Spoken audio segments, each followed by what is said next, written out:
Joining us now is CBS News' John Dickerson, who's moderator, of course, of Face the Nation. And John, let's get right to today's bombshell. The FBI director reviewing new emails somehow possibly related to Hillary Clinton 11 days before Election Day. Is this a game changer? Well, we're going to have to see if it's a game changer. It's certainly not the conversation Hillary Clinton wants to be having. It puts her in the center of the news cycle. And in this campaign, we've seen that whoever's being talked about is the candidate in trouble because of the high negatives of the two candidates. So it rescues Donald Trump from some troubles he had been having. He's had a pretty quiet week, as his weeks go.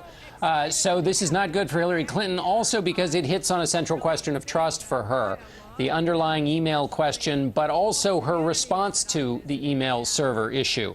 And because the FBI is being unclear about how long this might take, it's something she can't answer. It just hangs out there.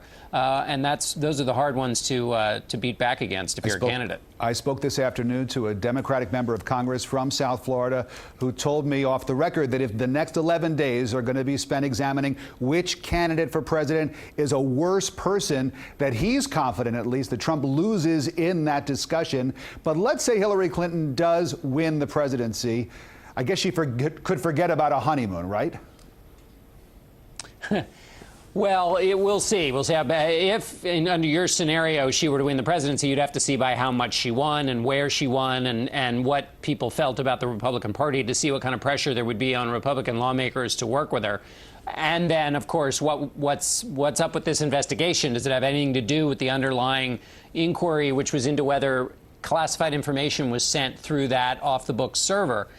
Those are all big imponderables. But the problem with the next 11 days is not just a question of a choice between the two candidates, but if this depresses Democrats, because Republicans are looking like either A, they're fired up about Donald Trump, or those that were reluctant, what we've seen in the polls is a little bit inching back into the Republican camp. And if, as you're ending a campaign, you want your folks to be fired up, not to be depressed by some new piece of news. And that's one of the worries here from Democrats. The hopeful ones say, look, it's all baked in the cake. People have their opinions of Hillary Clinton and her server, and they're still going to vote for her. And so this won't really undermine things too much. That's the optimistic case for Democrats. Finally, John, real quickly, do you expect the FBI director to bring any clarity to this between now and Election Day, or is he just going to leave it out there sort of hanging, as you said?